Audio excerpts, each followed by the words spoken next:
아유. 참 예수님. 예, 오늘 또 세 번째 시간입니다. 마찬가지로 지난번과 마찬가지로 평온함을 구하는 기도로 이게 시작하겠습니다. 성부와 성자와 성령의 이름으로 아멘. 하느님, 어쩔 수 없는 것을 받아들이는 평온함을 주시고 어쩔 수 있는 것은 바꾸는 용기를 주시고 그리고 이를 구별하는 지혜도 주소서. 아멘. 성부와 성자와 성령의 이름으로 아멘.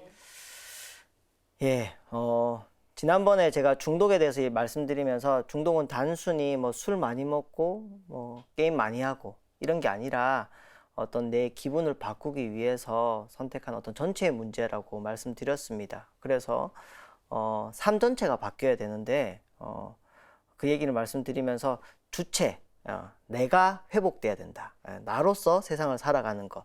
이게 중독을 예방하고 또 중독을 회복하는 방법이라고 말씀드렸습니다. 그리고 사용, 오용, 남용에 대해서 설명드리면서 중독은 진행성 질환이라고 말씀드려서 내가 지금 어떤 단계에 있다기보다는 어떤 방향으로 가고 있는가가 더 중요하다라고 말씀드렸습니다.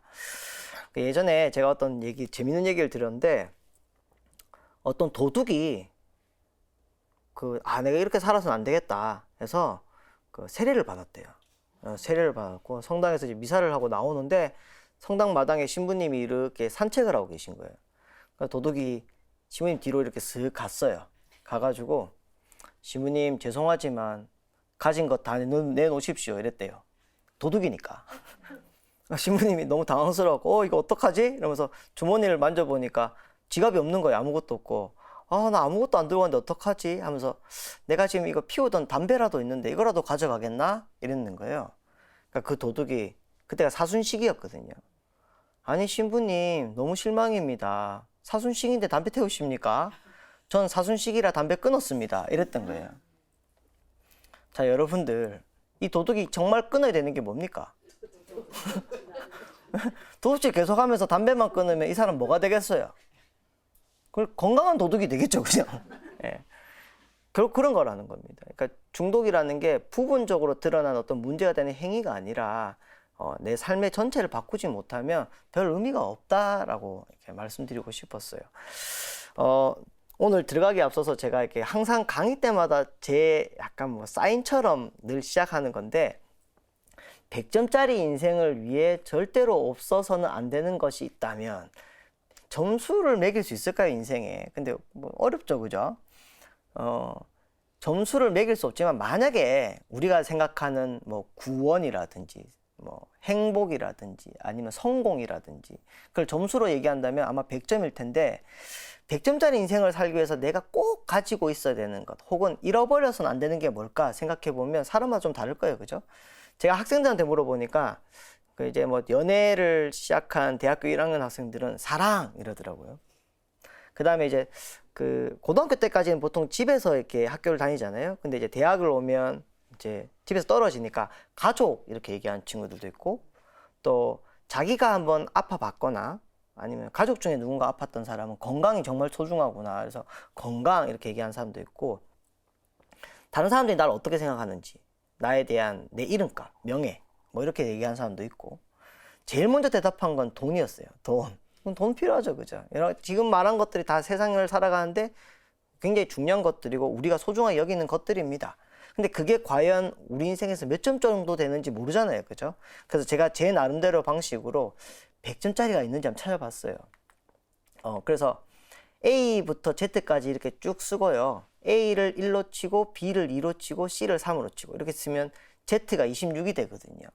그래서 아까 말한 그런 것들을 점수화 시켜보는 거예요. 그럼 사랑이 영어로 뭡니까? 러브. 그죠? 그럼 LOVE 되니까 54점 되더라고요. 네, 너무 심각하게 생각하지 마세요. 이게 장난처럼 하는 거예요. 그 다음에 건강이 영어로 뭡니까?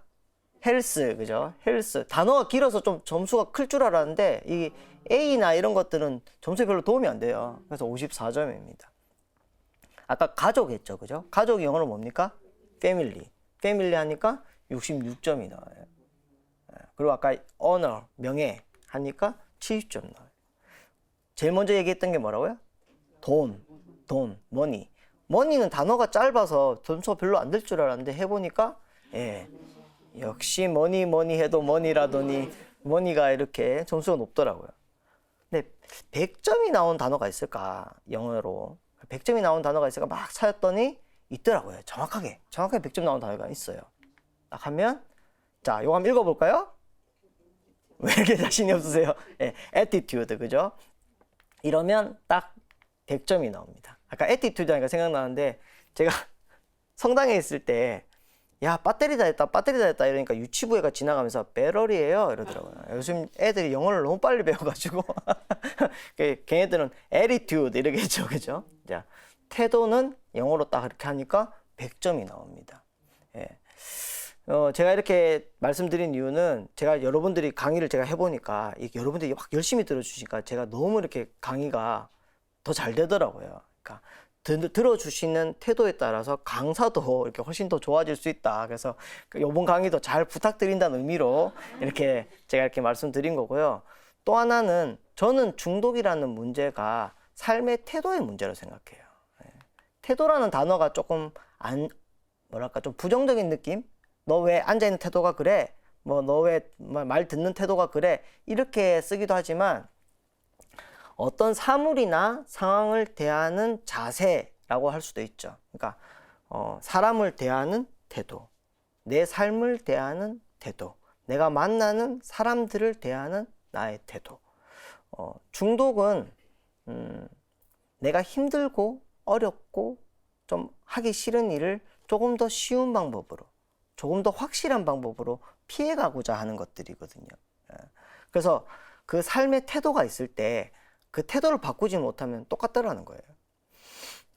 제가 중독 전문가라고 하니까 사람들 중에 저한테 물어보는 게 혹시 담배를 쉽고 편하게 끊는 방법 있냐고 물어보더라고요. 전문가라면 보통 그런 걸 알려줘야 되잖아요. 확실한 방법, 빠르고 쉬운 방법을 알려주는 게 전문가잖아요. 그래서 제가 전문가답게 얘기했어요. 그런 걸 자꾸 찾으니까 중독되는 거라고. 담배를 펴서 중독이 되거나 술을 마셔서 중독이 된 게 아니라 자꾸 좀 더 편하게 살고 싶고 좀 더 빨리 해결하고 싶을 때 중독이 된다는 거예요.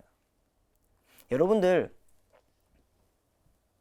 오래 걸리는 건 절대 중독이 안 됩니다. 중독이 되는 원리 중에 하나는 빨리 결과가 나오는 것만 중독이 돼요.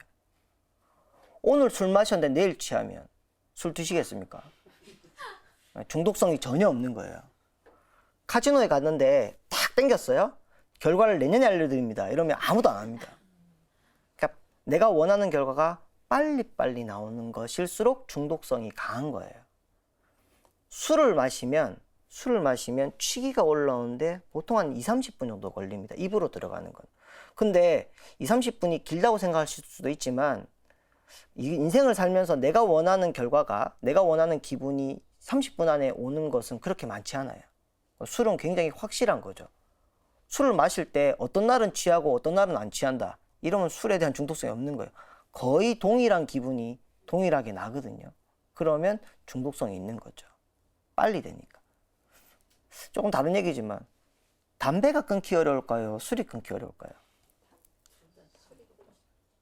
여러 가지가 있을 수 있겠지. 의견이 다를 수 있겠지. 왜냐하면 자기가 좋아하는 걸 더 끊기 어려울 거예요. 그죠? 술을 더 좋아하면 술 끊기가 어려울 거고 담배를 더 좋아하면 담배가 끊기 어렵겠죠. 근데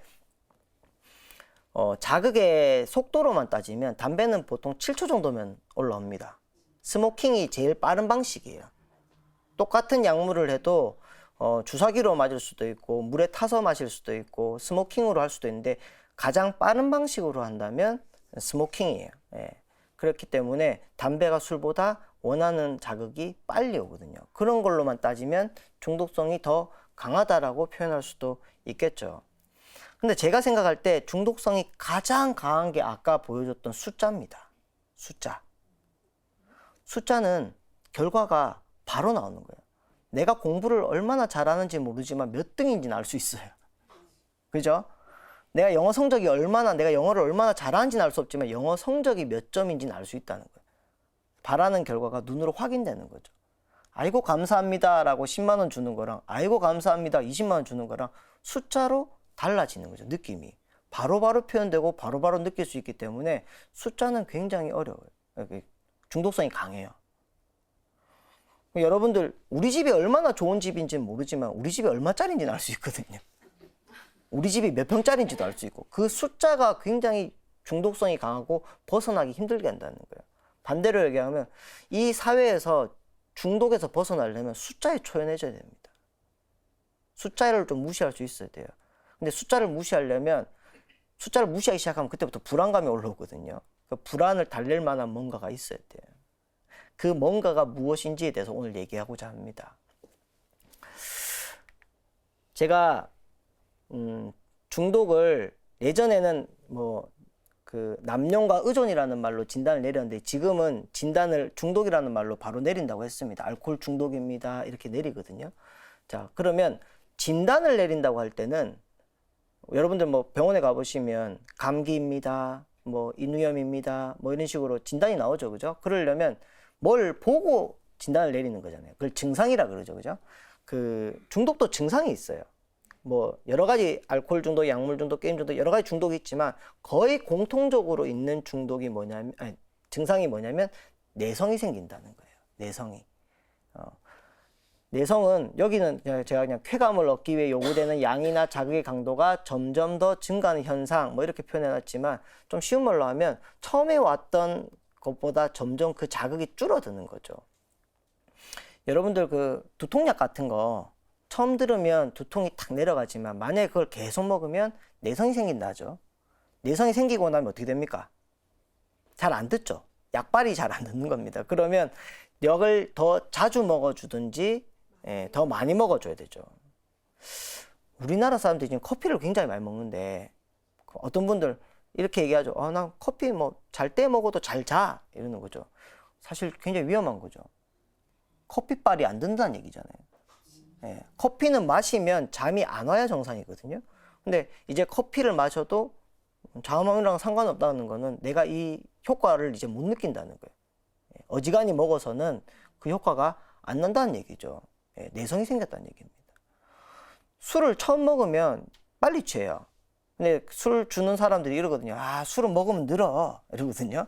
근데 진짜 늘어요. 그럼 사람들이 술이 세졌나 보다 이러는데 술이 세진 게 아니라 술에 대한 내성이 생긴 거죠. 잘 안 취하는 거예요. 알코올 중독 환자들 중에 마취 잘 안 되시는 분들이 있거든요. 마취랑 그러니까 제가 술이 중추신경 억제제라 했잖아요. 그러니까 잠들게 하는 것, 수면 효과, 마취 효과, 진통 효과. 그러니까 거기에 대한 내성이 생겨서 마취가 안 되는 거예요.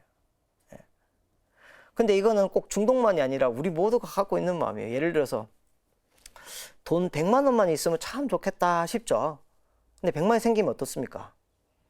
200만 원만 생기면 좋겠다 하는 게 우리 안에 다 있는 마음입니다. 지금 내가 갖고 있는 것보다는 조금 더 좋은 것을 갖고 싶은 거.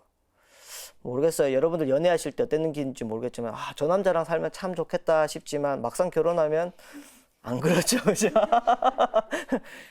우리 안에는 꼭 중독이 아니라도 내 것이 되고 나면 거기에 대해서는 더 이상 어떤 원래 느꼈던, 처음 가졌던 그런 기분이나 행복감을 못 느끼고 점점 더 다른 것, 더 좋은 것을 바라는 마음들이 우리 안에는 다 있다는 겁니다. 다 있죠. 그래서 내성을 삶의 태도로 봤을 때 감사하지 못하는 삶이라고 말할 수 있어요. 그럼 반대로 우리는 어떻게 살아야 될 것인가? 감사하며 살아야겠죠. 그죠? 근데 제가 만약에 사람들한테 중독을 이기는 삶의 태도 이러면서 감사 이러면 사람들이 에이 결국 그거야? 뭐 이렇게 말할 수 있어요. 감사드리며 살아라 그러니까 어떤 분은 신분이 감사하는 거 좋은 건 몰라서 안 합니까? 감사드릴 게 있어야 감사를 드리지. 뭐 내 인생에 뭐 좋은 게 있어야 감사를 드리지. 뭐 하나도 안 돼. 일도 안 되고 자식은 속썩이고 이런데 뭐 감사를 뭘 드립니까? 이러죠. 근데 우리 미사 때마다 어떻게 하는지 잘 보세요. 제가 연습 삼아 한번 해볼게요. 그냥 미사는 아니지만 따라 하시면 됩니다. 주님께서 여러분과 함께 마음을 드높이 주님께 올립니다. 우리 주 하나님께 감사합시다. 마땅하고 옳은 일입니다. 그죠? 우리 맨날 미사 때마다 마땅하고 옳다고 얘기하잖아요. 실제 삶에서는 아씨 감사드릴 게 있어야 감사를 드리지 하지만 미사 때는 우리가 마땅하고 옳다고 얘기한다는 거예요. 근데 그 밑에 말이 있습니다. 자세히 들어보시면 신부님이 쭉 하기 때문에 그냥 귀에는 익숙하지만 의미가 없이 그냥 이렇게 쑥 당연하듯이 지나갔을 수도 있어요. 주님께 감사를 드림이 참으로 마땅하고 옳은 일이며 또한 저희 구원의 길이옵니다. 이렇게 얘기합니다. 주님께 감사를 드림이 참으로 마땅하고 옳은 일이며 또한 저희 구원의 길이옵니다. 이 말을 곰곰이 생각해 보면 굉장히 달라요. 다른 태도예요. 우리가 생각하는 감사는 하느님께서 나를 구원해 주시니 감사한 거예요. 근데 여기서는 감사를 드리고 사니까 그날이 구원이다라고 얘기하는 거예요. 아침에 눈을 딱 떴는데 내가 바라는 일이 다 이루어졌어요. 아침이 너무 좋아. 그래서 하나님 감사합니다. 이게 아니라 아침에 눈을 딱 떴을 때 하나님 이 아침을 주심에 감사합니다 라고 시작하는 사람은 그 하루를 구원으로 시작할 수 있다는 얘기예요. 누군가를 만났는데 그 사람이 나한테 내가 원하는 걸 딱 해줘가지고 감사합니다. 이건 쉽죠, 그죠? 그런데 그 사람을 만날 때 하나님 저 사람을 만나게 해주심에 감사합니다 라고 생각하는 사람은 그 만남을 통해서 하나님의 구원을 산다는 얘기예요. 다른 거죠, 그죠? 그래서 우리는 모든 것에 감사할 수 있어요. 제가 예전에 제가 지금 여기 어깨에도 철심이 3개 박혀 있고 무릎에도 철심이 3개 박혀 있어요. 못이 총 6개 박혀 있어요. 그래서 사람들이 살기 안 힘드냐고 물어보는데 제가 아니 못 박혀 돌아가신 분 믿으면서 말이야 몸에 못 정도는 박아줘야 예의 아닌가. 특히 신부들이 말이야 이렇게 근데 일부러 박은 건 아니고요. 그런데 제가 사제 서품 받고 1년차 때 무릎인대가 끊어져 갖고 수술을 했는데 무릎인대가 끊어져 갖고 이제 병원에 누워 있는데 화장실을 저 혼자 못 가는 거예요. 이렇게 뭔가 도와줘야 이렇게 누군가가 도와줘야 갈 수 있고 나중에 혼자 가게 되더라도 굉장히 불편하고 그렇더라고요. 근데 가만히 생각해 보니까 제가 그 전에 한 번도 화장실을 제가 그냥 원할 때 가는 걸로 감사해 본 적이 없었더라고요. 그냥 저는 그건 당연한 거라고 생각했어요. 그냥 당연한 거. 근데 제 몸에 그 작은 거 하나가 탁 끊어지니까 당연한 게 아니더라고요.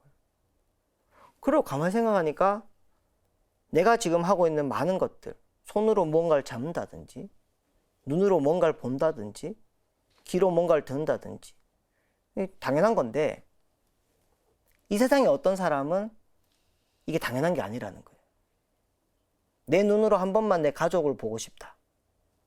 내 눈으로 한 번만 내 사랑하는 사람의 목소리를 듣고 싶다. 한 사람이 있다는 거예요. 그 사람들이 봤을 때 오늘 우리가 산 아무렇지도 않게 지난 이 시간은 얼마나 감사한 시간입니까? 근데 우리는 왜 감사하지 않은가? 이게 내 거니까. 이게 내 거니까. 우리 이렇게 우리 집에도 저랬으면 참 내가 감사할 텐데 우리 집도 저 집처럼 저랬으면 참 감사할 텐데 이런 생각 하죠. 누구나 할 수 있습니다. 제가 학교에서 그 입학 사정관이라는 걸 해요. 수시 면접 들어온 학생들. 그런데 이제 학생들 중에는 그냥 한번 이렇게 쳐본 애들도 있지만 정말 그 학과 그 과에 간절하게 바래서 지원한 학생들도 있거든요. 그래서 그런 학생들은 제가 만약에 이제 면접이 거의 끝나고 마지막에 한 말씀 해보세요. 마지막이니까 지금까지 못한 말 있으면 마지막 기회니까 해보세요. 이러면 일어나서 어떤 학생은 교과를 불러요. 저희 학교 교과를. 입학도 아닌데 교과를 외워서 와요. 그리고 또 어떤 학생은 한국의 나이팅게일이 되겠습니다. 이러고 있잖아요. 한국 사회복지의 한 획을 긋겠습니다. 이러고. 그러니까 굉장히 간절하다는 거예요. 근데 그 학생들이 정말 간절한 그 학생들이 바라봤을 때 이미 그 학교 그 학과에 다니는 선배들은 어떻겠어요? 행복할 것 같죠. 저 사람 얼마나 좋을까? 저 사람 행복할 것 같아. 이렇겠죠. 나도 저러면 얼마나 좋을까? 근데 저희 학교 다니는 학생들 다 행복할까요? 아니죠. 비 오면 학교 오기 싫고 눈 오면 학교 오기 싫고 날씨 좋으면 학교 오기 싫어요. 요즘 대학생들이 제일 부러워하는 선배는 누굴까요? 취업한 선배. 조금 더 하면 정규직으로 취업한 선배들. 요즘 취업이 좀 어렵거든요, 정말로. 취업한 선배들 뭐 보면 저 선배 정말 좋겠다, 행복하겠다. 대한민국 정규직 다 행복할까요? 아니죠. 똑같죠. 그죠? 여러 가지 사정이 있겠지만 내가 저게 되면 행복할 것 같다. 저걸 가지면 행복할 것 같다. 라는 사람은 막상 그걸 가져도 안 행복해요. 왜냐하면 그 태도 때문에. 저걸 가지면 행복하겠다는 그 생각이 있으면 막상 가지면 다른 걸 또 바라게 된다는 거예요. 행복한 사람은 지금 내가 뭘 가졌는지 아는 사람이에요. 지금 내가 가진 게 뭔지, 그리고 내가 가진 것의 가치가 뭔지를 아는 사람이 다른 걸 가져도 행복할 수 있다는 거예요. 그리고 저는 이거는 신앙이 없는 사람들 해도 이야기할 수 있다 생각해요. 내가 이미 가진 것의 가치를 알고 그것에 감사한 것은 신앙이 없다 하더라도 충분히 가능한 얘기입니다. 그런데 신앙이 가진 우리는 한 걸음 더 나아갈 수 있어요. 못 가진 것에 감사할 수 있는 것. 부족한 것에 감사할 수 있는 것. 제가 예전에 그 부제반 때 저희 동기 부제들하고 이제 이스라엘에 성지순례 갔는데 오병이어 아시죠? 그러니까 빵 5개랑 물고기 2마리로 5,000명, 장전만도 5,000명을 먹이신 그 기적이 있었을 거라고 여겨지는 그곳에 성당이 있어요. 그 성당에 가서 성지순례를 마치고 방에 가서 이제 호텔에 가서 잠을 잤는데 꿈을 꾼 거예요. 사람들이 예수님 앞에서 난리예요. 배고프다고. 배고파요. 말하는데 예수님이 어떡하지? 줄 게 없는데 어떡하지?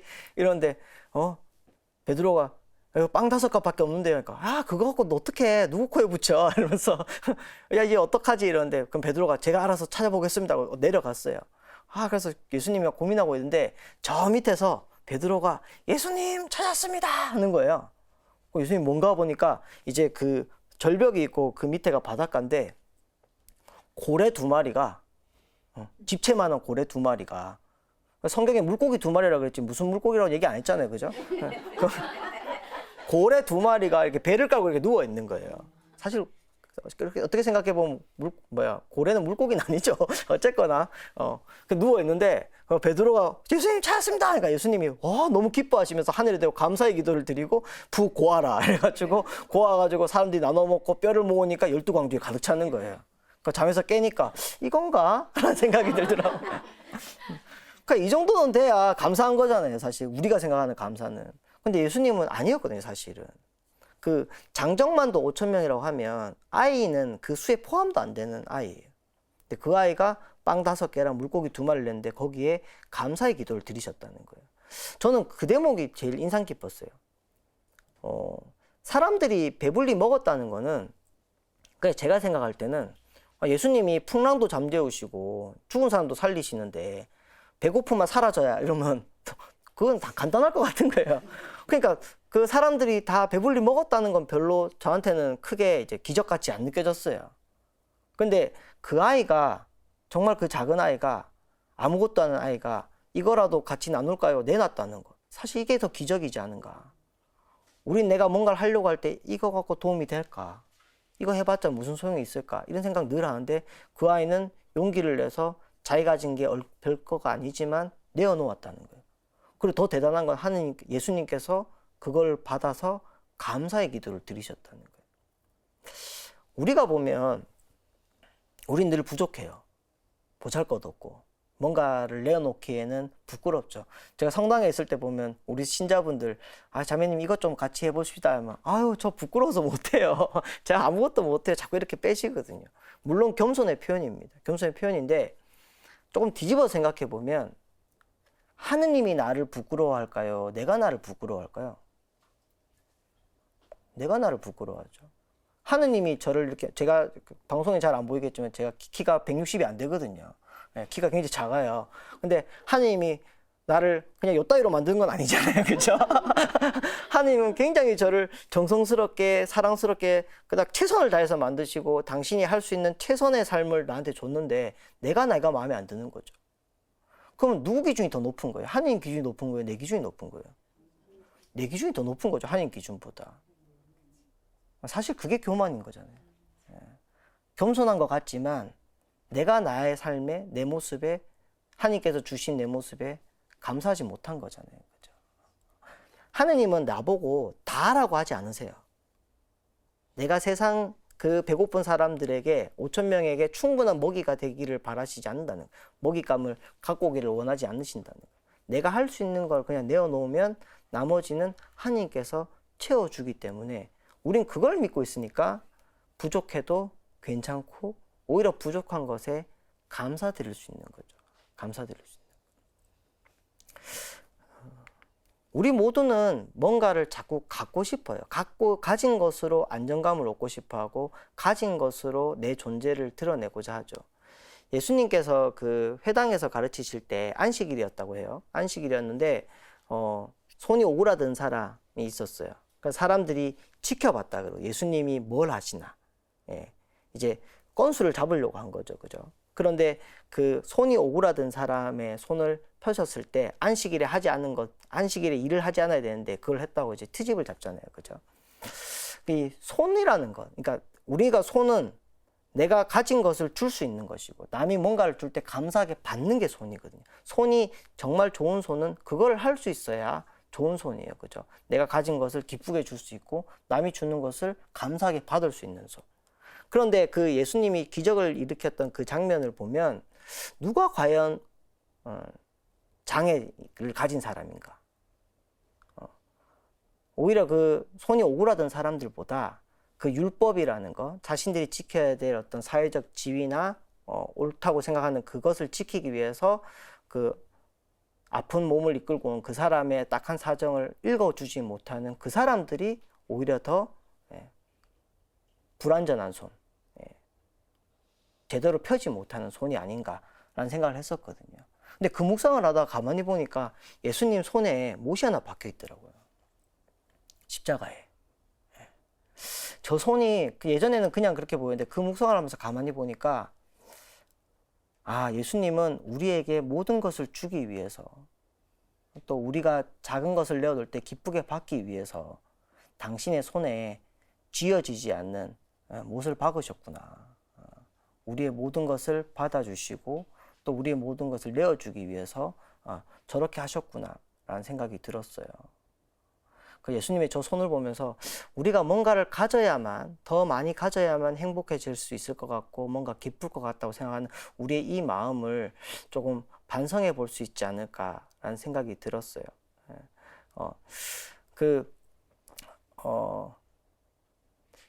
내성이라는 삶을 그냥 단순히 어떤 뭐 술, 담배, 도박 뭐 이런 것들로 생각할 수 있겠지만 삶의 태도로 생각한다면 결국 감사드리지 못하는 삶의 태도이기 때문에 내가 가진 것에 감사하고 더 나아가서 내가 부족한 것에 감사할 수 있는 것. 이것이 우리 신앙인들이 가지고 있는 중독을 이길 수 있고 또 중독을 예방할 수 있는 삶의 태도가 아닌가 이렇게 생각해 봅니다. 그럼 다음 태도로 한번 보겠습니다.